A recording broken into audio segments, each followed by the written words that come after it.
Hey, what's up, everybody? Happy Sunday. Just trying to get my stuff in order. Forgot to change the camera. Let me change the camera a little bit so it's not from my video in the sun. There we go. How's everybody doing? Hope you had a good week. Got a good show lined up tonight. Let's see who's in the house right now. We've got Steven Vig. Red Light Live beats the Red Light Live beats the All-Star Game and Saturday Night Live 50th. Yes, I'm not a fan of either one actually anymore. Let's take a look at this one. Watch the video on grip strength versus body rotation matchup. Decided to give up on a more neutral grip and embrace the strong side. Perfect. Thanks a lot, Patrick. And as a result, he drove a green at 325. Well, that's good to hear. I haven't done that in quite some time, so I might actually take my own advice and try that out and see what happens. But I hope everybody had a great week. We got 4 people this week. There's a slot open, so if anybody wants to jump in there, send me an email. I can try and figure out. Hopefully we can get this technology sorted out on my end. But if anybody wants to submit their swings, go ahead. But let's just get right to it. And this is a gentleman that I believe this is. Let me find my notes here. Perfect. This is from last week. This gentleman did not send me a face on. So this is face on. So first of all, let's go to his down the line to give us a reminder of what the down the line was. There it is. All right, so we helped him from down the line last week. Let's zoom in just to see this.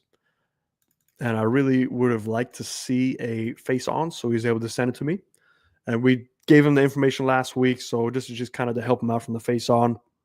We did talk about some posture loss, spine angle coming up at impact, and what was the cause of that. And I said, hey, it really helps us out if we can get a face on to see the ball position. So thankfully, he did send us this, and let's take a look at it.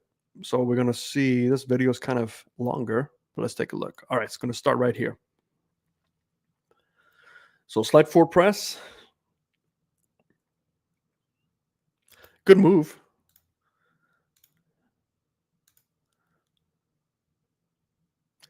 Yeah, it looks like definitely lost the spine at impact, coming on up a little bit. And we have to look at where your centeredness is.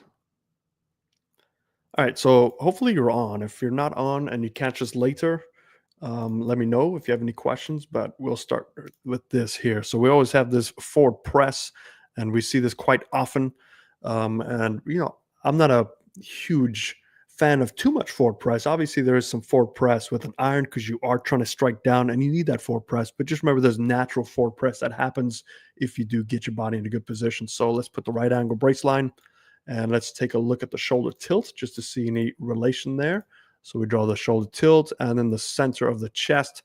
So you can see the hands are in a good position. And you can take a look at this angle here. You know, can we make up that angle correctly? And the only real way, there's a couple ways to do it. And number one is we move the upper body towards the golf ball to get closer to that forward press angle. But then you have a pretty severe de-loft issue. And you might have to throw your hands depending on how much you move over, or you have to hold that angle and get your right tilt really involved, and then your lower body has to get out the way. So it becomes a very manipulative body position. So most of us that do have a forward press kind of meet that line in the middle, and that's just what I've seen. So if we take a look at the blue line, we're going to put the blue line kind of right in the middle of those two. Hopefully that's easier to see. Let's zoom in a little bit. Hopefully this won't stick. Okay, good, it's not sticking. So that blue line is typically where you would kind of see people with forward presses that exaggerate the forward press wind up. So as we take this club back, we can see no lower body sway, which is good. So he's pivoting around that right hip, and we do come up out of the posture slightly. We saw that last week, and this is that shoulder tilt and not being quite able to stay in your posture. So your shoulder tilt does come up, and then we get our head to come up, but then he goes back down. So he kind of makes up for it from this point of view. But as we strike that golf ball, we can see that angle retention here, right when that club gets to parallel with the ground, which is this is pretty close to parallel. So it's right here. You would at least like it to be on that right hip. So you can see there's a little disconnection. And because of that, we have to get our hands to throw slightly. He does do a good job, though, of keeping those hands out in front of the chest. So we see that club shaft meet the center of the chest, meet the center of the meet the center of the hands. So the relationship's pretty good. He does save it pretty well. However, we take a look at the impact. Why isn't it that going away? So if we take a look at the impact, let's start with where the ball position is relative to his body. And yes, we're paying how much? 995. So let's use that line. And for the life of me, it does this. It puts horizontal as vertical. So we got to remember that. So we take a look at where that ball position is. We take a look at where that center of the chest is, and let's see how this works. So there's the center. So the center is slightly behind the golf ball. So at some point to carry that forward press, that center has to get ahead of the golf ball. And do we get ahead of the golf ball? Let's take a look. As we get down into impact, not quite. So you can see how the center is still where it was, slightly behind the golf ball. So you just definitely need to get that center possibly right at that right edge of the golf ball, our view, even slightly more over. You don't want to get too far over here because now you're going to have your centeredness over the too far left, plus you're going to carry that forward press. So, to make things a little bit easier to understand with the weight shift, let me pull up Tiger. And this is a long video, so I have to find that video where I saw Tiger. It makes a lot of sense. So let's find him. Bear with me while we zoom through this. This one might be a good one to see. Okay, so let's start from here. I know those cameras are a little bit shifted, but hopefully those will get the point across. Now, Tiger used to do a pretty big lateral shift. He doesn't really do it as much anymore just because he's getting older. See, now vertical is going back to vertical. All right, so there's his center. So it's well behind the golf ball. Now, if you take a look at how much he moves over, so he shifts that weighting over to his right side. So we definitely see that lateral shift to the right. Now, Tiger being Tiger, you're going to see a lot of lateral shift going to his left. So as he gets over, watch this move here. So see that first move, he gets that lateral shift going back left, and he's swinging down at this point. So he's shifting left, swinging down. As he strikes it, you can see the center of his chest now is just at that golf ball. So he definitely gets this lateral shift going. Where I see with you, I don't see a lot of lateral shift. I just see turning, and then you just basically turn back over. So if you want to get some lateral shift, that's okay. But I think you need to focus on from top of your swing to impact, just getting a little bit more of your weighting over that golf ball to not have to rely on this flip to get it out in front. But remember, you've also got to now address your forward press, because if you take a look at Tiger, you don't really see much forward press here. This is the number one golfer in the world for so long. And yes, he has lateral shift, but this can explain a little bit more. So look at that club shaft. Look where it's meeting. It's going right to the center of his tilting. So if that's his tilting, and you take a look at his spine angle, is going to be slightly ahead. So his spine angle is actually slightly ahead of his golf ball. So that's the difference between a pretty solid setup versus one where you start to manipulate the forward press. Because if you manipulate forward press, if you see Tiger here and he starts manipulating forward press, that club shaft would be this way. So he's got this gapping to make up, which is what I see most amateurs do. They create this gapping, and they don't really understand that they need to make up that spacing some point in their golf swing. It's not just going to miraculously connect again. And most of the time, you have to move this club shaft towards your body. So if I don't know what happened to my arrows, but let's just draw a yellow arrow. So we have to move this shaft back this way. So how are we going to do that? You either move your whole body towards it, or the one way to get that shaft to move back to your center is that we start to flip. So you have to flip to reconnect it. So why do you reconnect it? Because forward presses happen naturally as you move into the targets. So we got some over here. I saw a video from Terry Rolls on Mike Adams on trailhead attachment. Strength should be based on if arm moves on top or externally rotates under. Any thoughts? They argue trail hand is for club face stability. Oh, man. Just put it this way. Your hands control the club face. So, you can argue if the right hand controls the club face or the left hand controls the club face. They both control the club face. So maybe they're talking about delivering the power. But again, the one thing when you start to get to debates on golf swings is we can look at Tiger and we can dissect Tiger's swing and say, this is the almighty Tiger swing. This is how it should be done. But then you take a look at Ben Hogan, it's a completely different move. And you take a look at Phil Mickelson, it's a completely different move. Bubba Watson, they all have such different motions. But the one thing they have in common, obviously the weight distribution is good. The spine angle retention is good. But if you take a look at how the grip and their body works together. So somebody with stronger grip typically has more tilt and turn. Somebody with weaker grips typically has less tilt and turn. Somebody that's toe base typically has a steeper swing. Somebody that's heel base typically has a flatter swing. So there's no universal anything. So it's nice to watch this stuff. It's nice to kind of listen about the golf swing and see somebody's ideology of it. But I wouldn't take any of this really to heart because you're stuck with your swing and your motions and your limitations. Is that the shaft flexing for Tiger? How fast is he swinging? The senior senior flex. I don't think these are senior flexes, but I don't know. I think Tiger was probably clocked out in his prime days. Is probably high teens, maybe low 20s. He just compressed the ball so differently back then. Oh, and this brings me to a thing. I found this at the thrift store today. I don't know if you guys can see this. Precept ladies. So if anybody wants these, I'll send them to you. But the only way you get these is if you could tell me why the Precept lady was such a boom of a golf ball in 1998. And then if you can tell me what Precept did to help, and I'll send you those golf balls to help the sales. All right, so hopefully that helps you understand, ball position for you specifically. You definitely want to get that weighting moved over, but if you do that, make sure you don't get a lot of forward press, so you can get that weight over, so you get a natural shaft lean instead of trying to manipulate the shaft lean. So pair that with what we talked about last week with your setup, and then make those a couple of changes. Do that for a couple of weeks. Send me an updated video. I'll definitely take a look at it and help you out. So hope that helps you. Let's see who is next. All right. Hopefully this individual is on. If not, we'll just make it work. Let's see who this is. Black on black. Okay, here we go. Hello, sir. Here's my submission for the show on the Lion Golf Academy YouTube channel. Thank you, Jonathan. All right, so no notes. So I'm assuming that this is just for a cause and effect to get my opinion on the swing, and chime in if you want about this swing.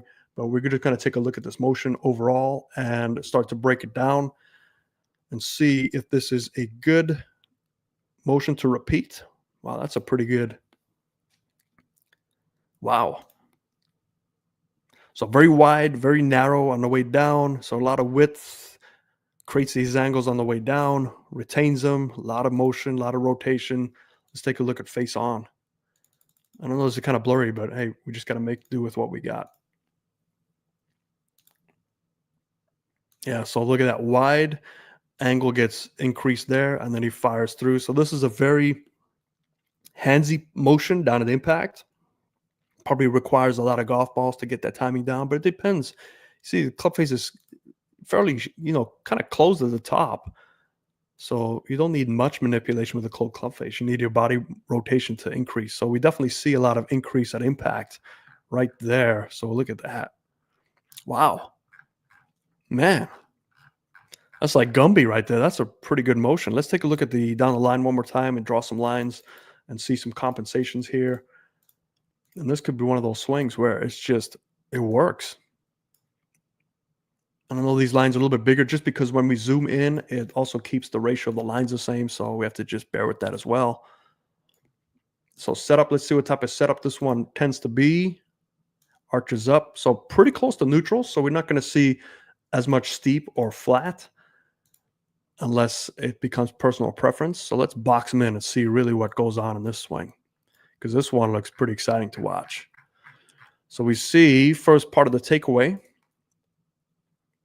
And so the club rises up that lower plane line. Arm goes a little bit higher. So maybe he lost his shoulder tilt. Tilton does good. Hits the top number pretty good. Deep enough. So you see that that club shaft is deeper. Drops it down. Wow, look at that. So really good spine angle retention against that back brace line. Feet are doing really well.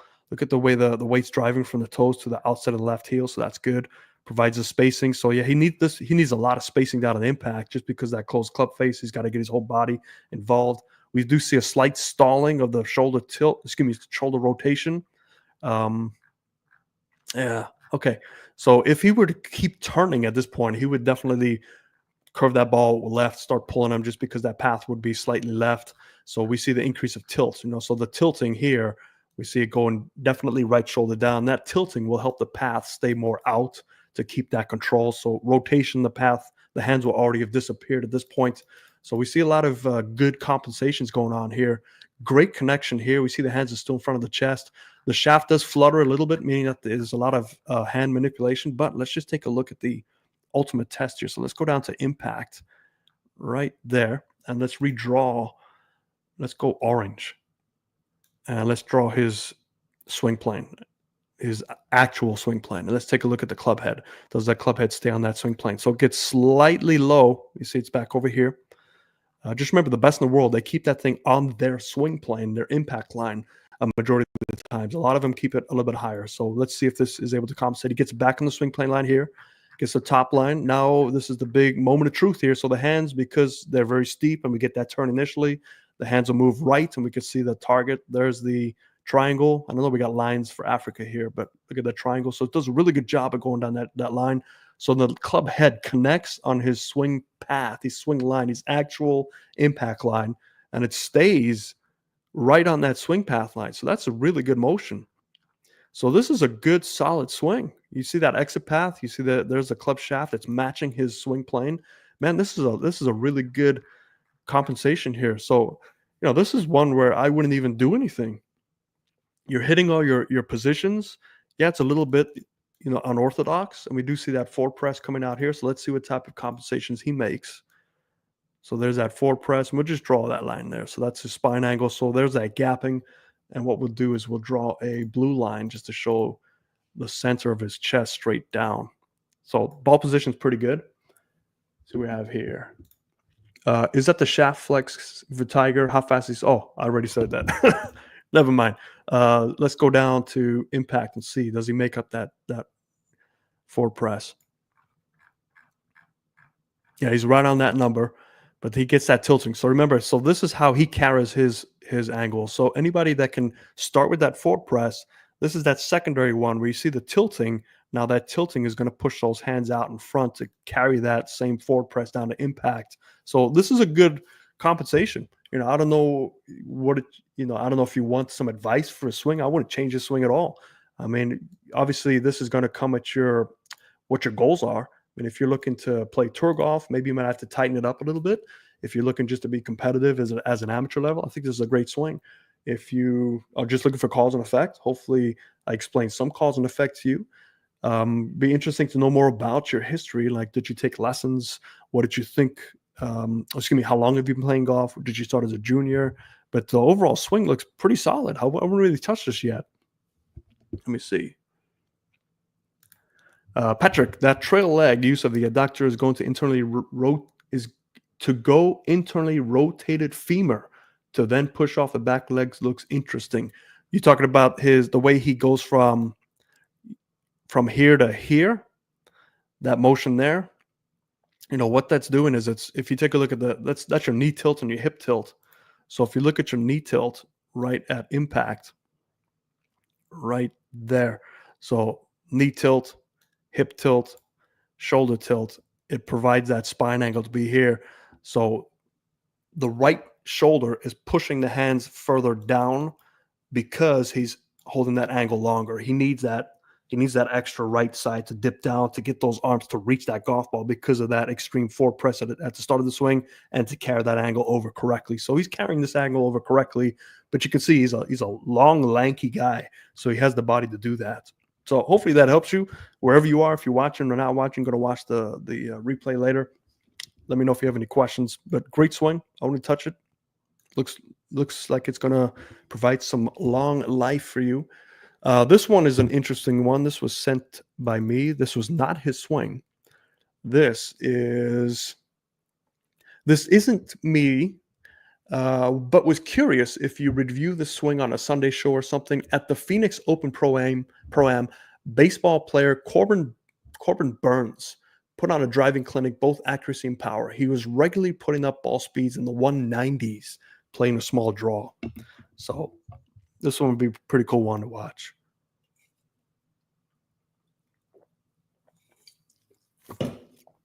Yeah. Oh yeah, it's got all the makings of this for sure. So let's set up this line first. I think we have it down the line too. I have to kind of find it. But this is the main line you want to look at. I'm just going to draw a big red line right there. And if you take a look when he finishes, notice when he gets right here, where is he at with that red line? So a slight bit left, but he's still matching specifically there. Like he's just pivoting around that whole setup. So that's the key with hitting bombs. I mean, once you get set up, you've got to stay in that back tilt as best you can. And it's going to feel like some of the weighting is going to be stuck back here, but it's not really. It's just staying very centered. So when you stay centered, yeah, your back foot has to support more, because if you really push off on that right foot, you're going to finish straighter and it's not really going to work so well. So he does a really good job of starting in that spine angle, staying in that spine angle, swinging up, because the goal is, if you can, the more you can tilt at address, the more likely you're going to start hitting high, long bombs, because everything is tilted this way. So we see, man, can we reduce that line? It's a little too big. So we see this line, shoulder tilt, and we see there's a spine angle line. And we see the whole left side is pretty close to that same line. So that's going to allow the hips to be a little bit more tilted. That's going to allow the hand path to be more up, just an address. Now, the key is maintaining that, getting a good turn, hinging the clubs correctly, having some sort of weight distribution without completely rocking off of that. And this takes a lot of strength to do and create that much club head speed. But he hits these numbers good. I mean, look at that backswing. There's no shifting to the right. He's just staying put, maybe a slight shift there, but it just stays right there. There's no reaching too far back where he starts to increase his tilt the other way. So right at the top of the swing, we're still right in that same setup position. Now he gets that lower body to drive over. So there's that bump with the left side. He's getting the weight, whatever he's stored up on the right side, to go to that left side to get that ground force activated. And now we see a slight little stall there with the hands. So the hands do have to play some sort of catch up, but it's not as exaggerated as I've seen. So, this is still a little timing oriented, just because we see the stall right here and the hands have to, fire a little bit. But past impact, there's not a lot of firing going on there. You can still see that nice, really long extension. And we can tell there's a little bit of firing going on because that right hand covers that left hand pretty quickly. So there's still a little bit of this snapping going on. We'll take a look at the down line to see what causes that. But if you take a look at, again, like Tiger gets his whole right shoulder under, and the right arm doesn't really extend until after he hits the golf ball. So as he gets down into impact, Tiger is here. He's going to hold that right elbow the same way until right about there. Now that right elbow really extends. So he's about 2 or 3 frames behind. Obviously, he's not a pro golfer, but really solid swing. Let's see if we can see the down the line here, if we have it. This is a longer video. There. Okay. All right. Let's draw some plane lines, see how this guy is able to rocket 190 miles an hour. We can go bigger lines, right?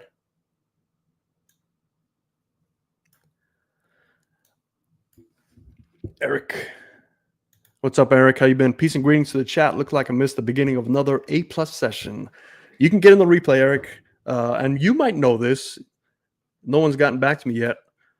Precept. I found these at a thrift store today. Precept Lady.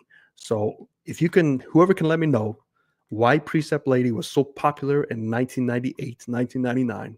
And then what did Precept do to the golf ball to help with sales? And I'll send that to you. Collector's item. Cost me like 99 cents. All right, let's take a look at the spine angle. And we see that setup. Look at this setup. It's a pretty solid setup, man. That thing is pretty close to a neutral setup. So obviously an athlete. Backswing, look at that. I mean, the hands just follow that lower plane line. Club gets slightly flatter. Losing some shoulder tilt. We can see the shoulders have come up. Oh, but look at what he did there. So shoulder tilt is lost, but look at that first move. See that first move, left shoulder goes back down. So he rights the ship at the top. So that works. And the hands, man, those hands just go straight down. So this is awesome. So even though he rights the ship, so the left shoulder goes back down, you would think that would get him to be steeper, but no, he gets the left shoulder back down, but he's also pulling his hands straight down his triangle. That is really impressive to do. So it's almost like two forces going the other way. So there's a triangle. Watch the hands. Look at that. The hands go straight down that shaft, that line, even though he's righted the right shoulder up. And he's right on plan. Look at that. Oh, yeah. Look at, so that right there, you'd never see this at an amateur level, that extension. So look at the spacing between his hands and his body. I mean, that is just an immense amount of spacing. So what is happening here is his lower body is driving everything this way, right? So he's creating a lot of spacing, and his arms are going out that way. So he's getting wider, he's getting faster. His hand speed must be ginormous down at impact. And we see, look at that extension. You can still see the left arm above the right arm. So he's, he's really delivering that blow, getting the hands to extend outward. And we see, look at that, the hands go above that secondary plane line. So this is a really, really solid swing. And you can see why he just pounds the golf ball. It's still a little bit timing oriented, and I'm pretty sure he might have some wild swings in him. But if he's got it going on and he got that timing down, man, I can just see this guy just launching 350, 360 nonstop, which is pretty cool. Let's see. Precept colored the lettering on the balls, pink for ladies, green for laddies, etc. You're really, really close, Tom. It does have to do with lady and laddie, but you're really close. Tom, I think Precept also made compression lower for the ladies' ball, 80 compression. Yes, you guys are getting close. It's not quite there, but you're getting close. That's a great submission. Thank you for whoever submitted that to me. I know we were going back and forth. I couldn't quite get it on the last show last week, but that's a really cool, really neat swing that we get to see. All right, let's see. You know what? Let me see if I can show you Tiger. Where did I see that one of Tiger hitting the driver? And it's a 3/4 angle. There's ripped right there. We got to watch this, because this will kind of show you a different sort of power than the one we just saw. Here we go. If anybody knows, it's got to be Steven. The Precept ladies golf ball was known as the Lady Precept, popular in 1998 because it was designed for women golfers with slow swing speed, offering high launch and less spin. You're getting close, Steve. That sounds like a ChatGPT answer right there. You guys are getting close. You're almost there. All right, so watch Tiger's right arm. So notice how it's still kind of like this. Watch when it extends. Right there, the full extension. So Tiger did not have this extreme tilt that we just saw and swinging up on that tilt. If you took his numbers back in the day, he probably wasn't where he would have liked to have been, but he just generated so much power.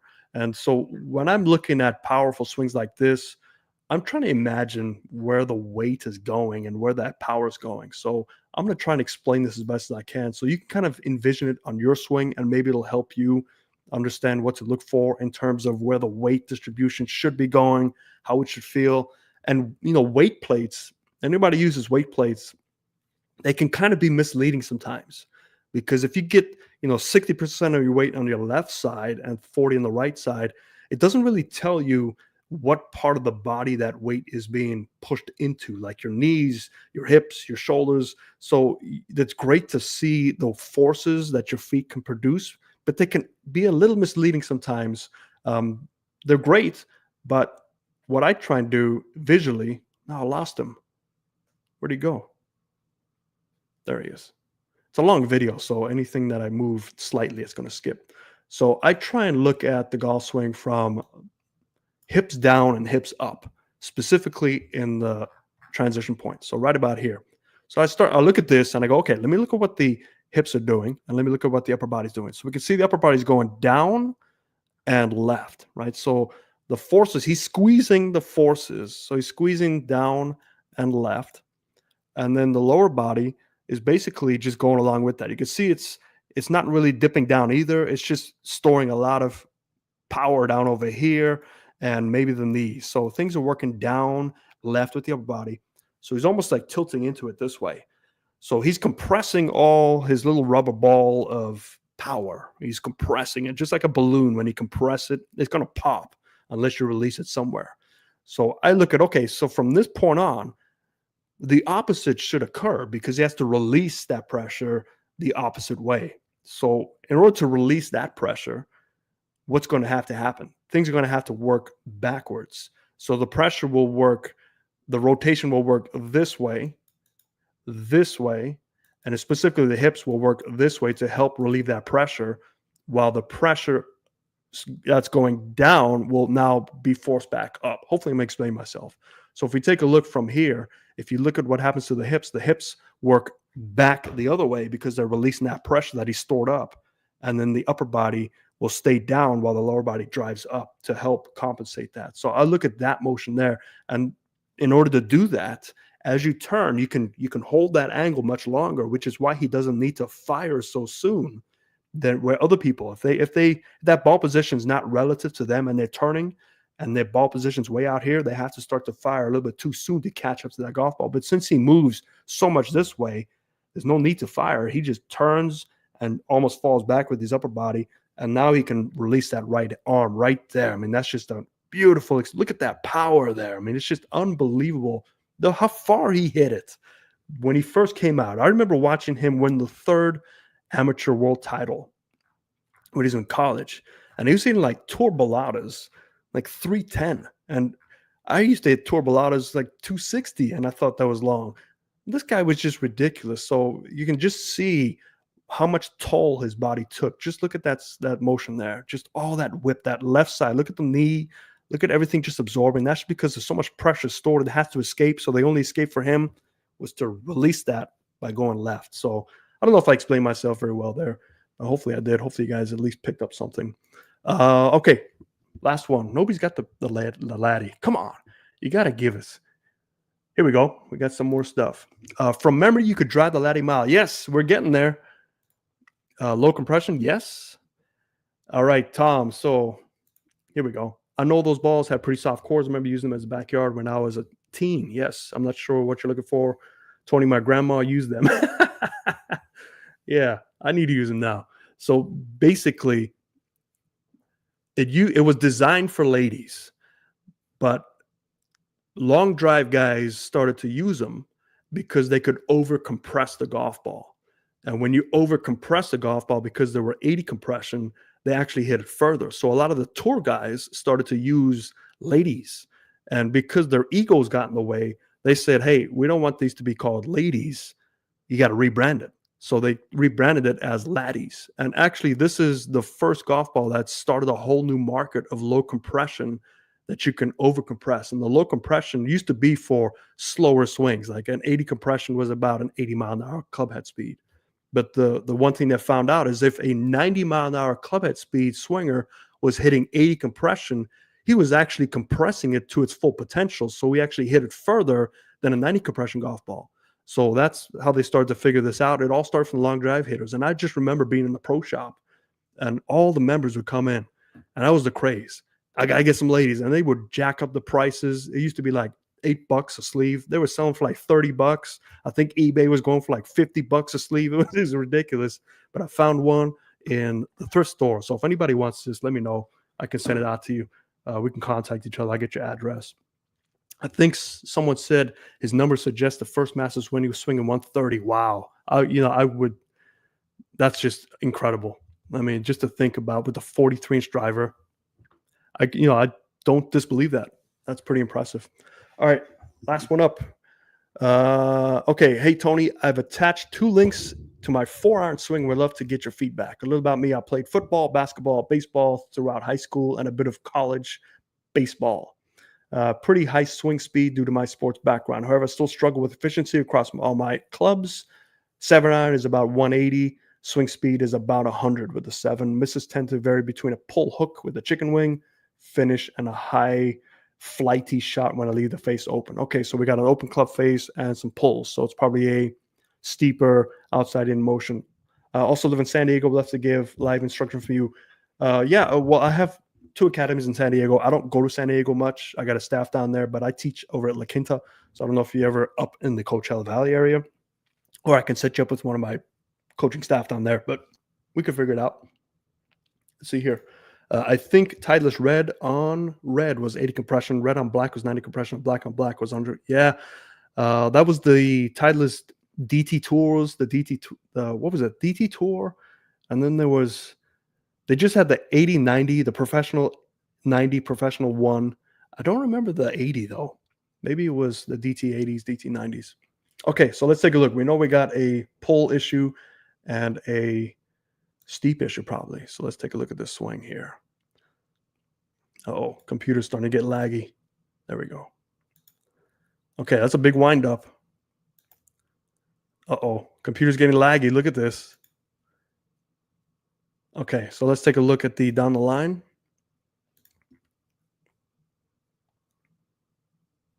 Okay, yeah, that's a big rip at it. Uh-oh. I got bugs in the computer. Okay, so let's not do that. That's full speed. It might blow the computer. Okay, so let's draw some plane lines. Let's take a look from down the line first, and then we'll start to assess the face on once we see what's going on here. All right, so we definitely slightly toe base, and you can see the heels kind of kicking up in the air. So toe base typically are steeper. So let's see what happens with a steeper swing. Oh, wow, it goes flat. Yeah, that's definitely flat based on that setup. And we get long to get that secondary plane line. So you get to that secondary plane line, but there is a lot of rotation here. So if you go to the peak of your top of your swing, I mean, the whole hips are facing us. So it looks like it's, wide closed at that point. So it might be a little bit too much rotation. Arms have to veer from very flat to very steep. So we have a motion kind of like opposite of Jim Furyk. So we can see where the steepness comes in there. Now the momentum's taking you steep. And we can see the arms are working out. We stall in the turn. We catch up with the hands. The hands take over. We go left and low. Look at that exit path. So it's below your plane line. So you went from up here to there. So look at how much path left we have to work with. So we can see why we leave the club face open and why we have these pulls and why you probably have some chicken wing issues too. Where do I send my $39.95 to get my golden ratio golf swing? Oh, don't worry. I've got the sign up web page working right now, and you're gonna need some form of IDs and some bank transfer numbers. We'll get it going, Steven. Don't worry. I'll find a way to get that.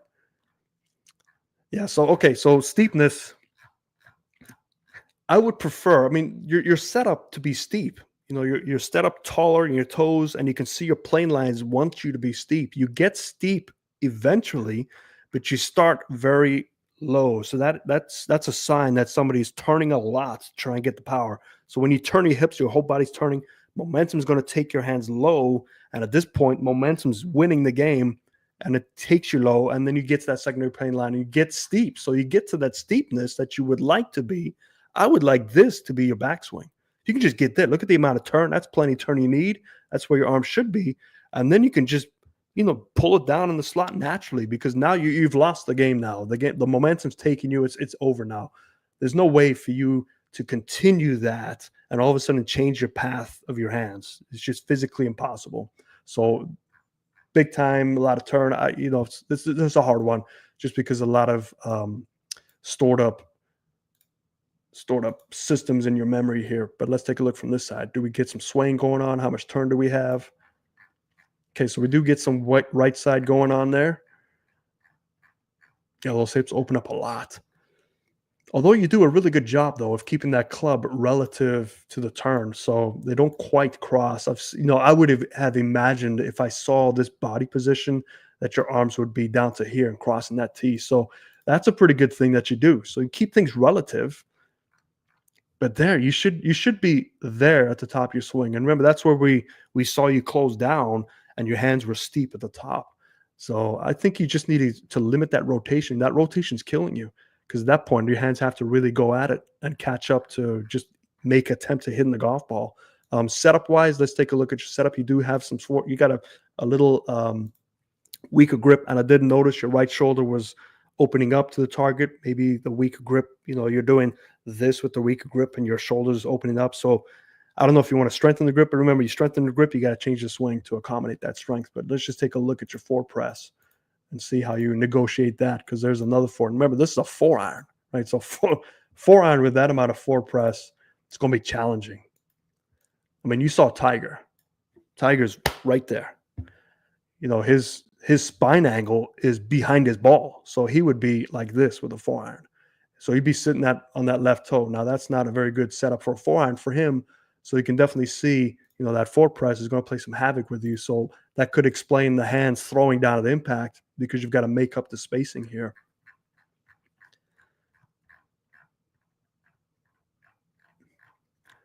Yeah, your shoulder tilting too is not relative to the turn. You make up the spacing though. Look, there's that spacing makeup. So look at that, right in the middle of the two. And so you make up the spacing. So you can see the athleticism in this swing. I mean, you're finding ways to get to the positions, right? I think you just get in the positions a little bit differently. So we start flat, and your body realizes, hey, it's probably more natural because I've set up to have a steep secondary plane line that I need to get to that second. And you get there. And then because of that forward press, your body's learns I need to get this way because I have to get this way. But remember, because you started with the forward press and you shifted your center ahead of the golf ball, you're going to have to add loft to that club. And with a 4-iron, if you maintain that forward press and get your weight left, that 4-iron is going to be like a 1-iron.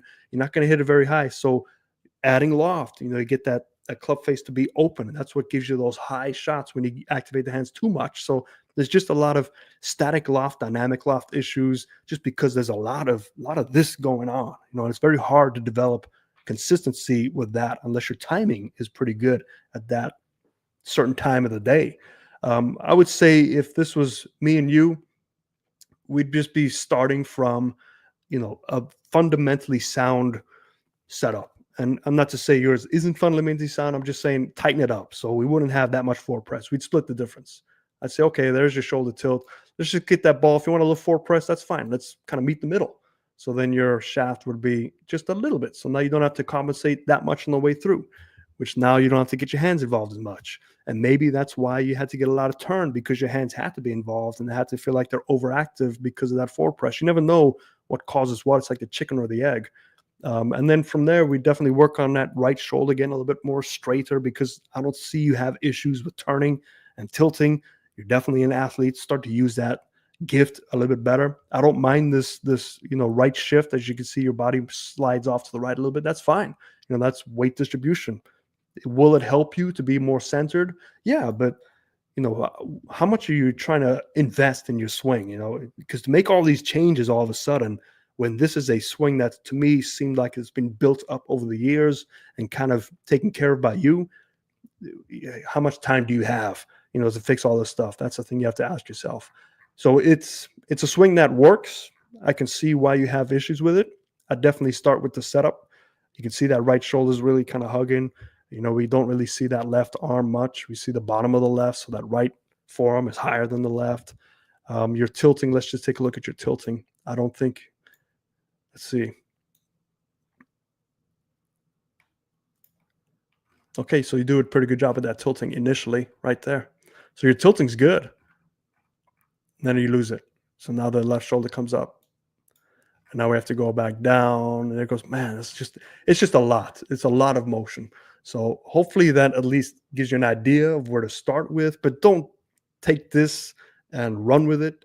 I would really highly suggest, if anybody wants to do anything with their golf swing, you've got to go see somebody, even if it's just saying, hey man, do a complete diagnosis of my golf swing, kind of like what I did, but in more detail. And I'm sure there's got to be a place near everybody. Everybody now has indoor facilities. I'm opening one in La Quinta, and we're going to have datametric launch monitor. We're going to have weight plates to help you with energy transfer. Like, there's so many places out there now that do indoor stuff that you can just go hit and look at numbers all day long. And you don't have to change your swing much sometimes. It could be a simple ball change can revolutionize your swing. And who knows, maybe if you don't have much forward press, you won't feel the need to make all these extra motions to compensate that forward press. So it could be as simple as that, and just swing it from that new starting position and let your body evolve naturally like it has from its current starting position. So there's a couple of ways you can do this, but I wouldn't do it on your own. We're all kind of in our mess because we've done it ourselves. Like when I try and work on my car, I usually get the car in worse condition than I try and start. If I'm trying to change something in the engine, I'm going to break it. I just know. but I like to tinker with stuff. But then I eventually have to go to a mechanic and spend a lot more because I've done more damage. So the same thing with the golf swing. You just got to invest a little bit in your golf swing sometimes. Let me see. Do you have a deeper discussion video on forward press matchup? Yeah, oh man, I think almost every video I address forward pressing, and there is one. If you go on my channel, just type in forward press, or if you can't find it, there's got to be one up there. I mean, there's like 400 videos, and I know I've done one on forward pressing and why you shouldn't do this. But if you can't find it, let me know on the email. Send me a comment somewhere. I'll find it for you. And if I can't find it, I'll just do another one. I like preaching about that stuff. I wonder what he looked like trying to hit a line drive to the gap, the right center. Would it bring his right elbow in, maybe stay on path a bit longer through the strike zone? Yeah, that's definitely a possibility. I mean, if he's a former baseball player, speaking his language, giving him a feeling like he can try and do something that he's used to, that certainly might help too. But again, you want to make sure you're at least, if this was, put it this way, this is my student and I gave him that, that thing to think about, I can monitor those changes and say, okay, this seems to be working. Let's just stay with that. I'm not going to tell him this. Okay, that's a great swing thought. Keep doing that. But I can be there to monitor that and see things change. That if nobody's there to monitor it and you do it and you get away with it that one evening and you think that's my secret, I'm going to stay with that. But who knows? Your timing could have been great that one evening. How many times have all of us done this? When we go to the range and we're hitting it like crap, and all of a sudden, we just think of something. Could be anything. And we just start puring it. And we're like, man, that's my swing thought. I found my secret. And then the next day or a couple days later, you go with that same swing thought and you hit it like crap again. It may have worked that one fluke moment. You might not have done much differently, but your body misinterpreted it. And now you're doing the wrong thing. And you're now back to square zero, even more frustrated because you're like, man, that swing thought was working so good 2 days ago. It's gone. But that's the cycle of golf. It's cyclical. A lot of good times, a lot of bad times. You just got to ride it out. But when you're in the bad times, you can't go and venture too much and tinker with stuff because you might break your whole swing without knowing it. So hopefully that answers everybody's questions. So if anybody wants those preset balls, let me know in the comments. We'll arrange and I'll send it to you. If not, I'll just give it away to somebody. I'll give it to my wife. Shh. Valentine's. Limited edition golf balls. $300, and you get a lifetime membership at 1.618 goldenratiogolf.com. What's the story about my hat? This hat was a purchase from, I forgot what store, but they were on sale. I was like, hey, that's a cool looking hat. I looked it up. I think it's something to do with a cupcake company that sells cupcakes, and I think this is their marketing gimmick. So I'll include one of these in my 1.618 golden ratio membership. You get a free cupcake, free sleeve of preset golf balls, and an autographed 8.5 by 11 of me hitting a slice in Mrs. Havenkamp's pool. How about that? I wonder, let's take a look. I wonder what he looked like trying to hit. Oh, I just read that. Man, you can see I'm getting too tired and too old right now. All right, guys, so that's it for me. We didn't have the 5th slot join, but if you want to get your swing taken a look at next Sunday, go ahead, send it to me, info@landgolfacademy.com, face on down the line. The more info you can give me, the better, because if you just want me to look at your swing, it's hard. I can tell you cause and effect, but if you tell me what your goals are, where you're at currently, have you had lessons, do you currently take lessons, any body issues, what your current ball flight looks like, what your dispersion is, the more info you give me, the more you're going to get out of it, and the more everybody here is going to get out of it as well. So hope that helps you. I'm signing off. I'm going to go work on my Golden Ratio website. You guys will get first membership dibs. First dibs. Look out for the coupon code. All right, guys. I'll see you later. Fairways and greens.